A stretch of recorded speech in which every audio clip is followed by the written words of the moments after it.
Are you somebody that's wondering if you should renovate your current home or sell it and buy something new? This is a very common decision homeowners are faced with when there's a lot of uncertainty in the housing market. If you're someone that locked in a super low mortgage rate, it may not make sense for you to sell your home right now and pay double the amount of interest to get a new home. If you have the option to wait it out, doing some home renovations can end up paying huge dividends for you and your family whenever that time does come for you to buy a new home. And after you finish your home renovations, you may realize that you didn't need to buy a new home after all. Exactly. I'm staying right here.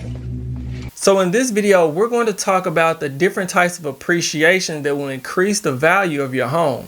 We'll also discuss what renovations will give you the most bang for your buck. And lastly, we'll discuss mortgage rates and how they will affect the value of your home going forward. Hi, my name is Trenton Ward, and if you enjoyed this content, let me know by hitting the like button and consider subscribing to stay up to date with the latest real estate news, tips, and tricks. So let's start off by discussing what is forced appreciation. Forced appreciation is when you, as the homeowner or investor, cause an increase in how much the property is worth. This can be done from doing things like modernizing your home to the latest market trends or adding additional square footage to make the home more appealing to more buyers. The other type of appreciation is natural appreciation. This is the type of appreciation that comes with all real estate that you really have no control over. Because the simple fact about real estate is that we aren't getting more land. And since it's a scarce resource, it will naturally grow in value following the rules of supply and demand. You'll also have more local factors that will cause your home to go up in value as well. For instance, if Amazon decided to bring 50,000 high-paying jobs a mile from your home, you can bet that your home value will greatly improve without you having to do anything. But the fastest way to increase the value of your home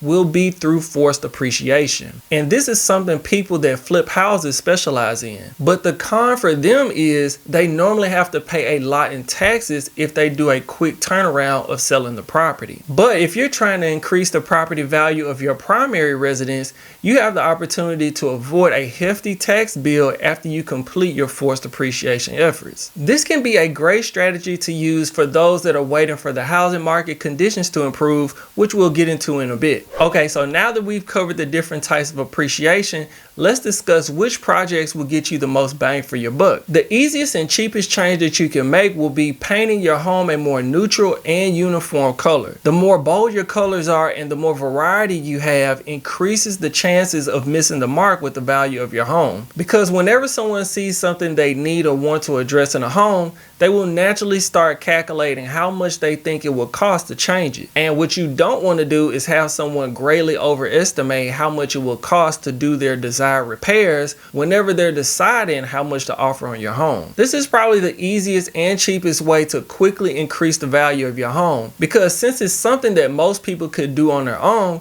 you could save thousands of dollars in labor and increase your home value even more. The next areas we're going to discuss are your kitchens and your bathrooms. This is where most homeowners will spend the bulk of their renovation budgets. And it's not just because the material and labor costs are higher. You'll also see a higher return on investment in these areas as well. But the key here is to make sure you don't overdo it, because there is a balance that you need to strike between what the current condition of your kitchen or bathroom is and what it will be worth once everything is done. For instance, to renovate your kitchen could cost you $30,000 to get it up to the standards in your local neighborhood. And let's say that would increase the value of your home to $400,000. But if your kitchen is in a decent condition already, you may have only added $10,000 in value to your home. But let's say that your kitchen was in a pretty bad condition and it honestly needed to be renovated about 30 years ago. You might have brought the property value up $40,000 with the same renovation. The next type of renovation we're going to discuss is adding rooms. Now, this doesn't necessarily mean adding a bedroom. Adding a bathroom to your home is a great way to increase the value of your home as well. In an ideal scenario, you can make creative use of your current layout to add an additional room.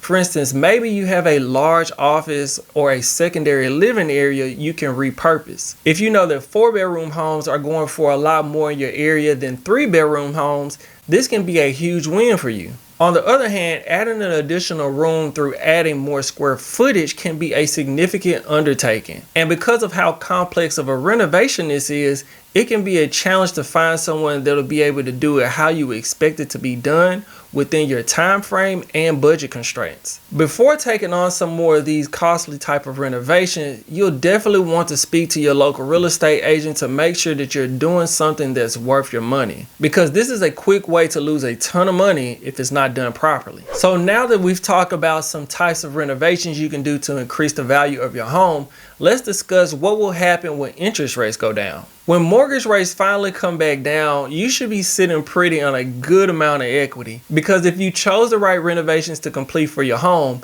and had them done well, you will have created even more equity for yourself. Now, if you're waiting for interest rates to come back down to the 3% range, you'll be in for an extremely long wait. Historically speaking, mortgage rates at or below 3% are more of an anomaly in the housing market. Those were the days. But targeting something in the 4 to 5% range could open up some opportunities for you in the next year or so. When mortgage rates come down, they'll definitely play into your favor when it comes to selling your house. For one, when rates come down, home prices will start to increase as well. And when that happens, you will not only gain equity for the appreciation in the area, you'll also gain equity because your renovations will put you at the top of the home buyers list in that area as well. Now, on the flip side, the new home you buy will likely cost more as well. And that's the way that'll always be there when buying and selling your home locally. But the key difference here is that you won't have to deal with the higher mortgage rates if you choose to wait for them to come down. Another way to look at it is that one of your renovations could pay for your lower mortgage rate, because if you're open to the idea of paying points for a lower rate, you can still get a lower mortgage rate on your home. For instance, let's say that you spend $5,000 to renovate your pink bathroom to give it a more modern look. If that helps you sell your home for an extra $15,000,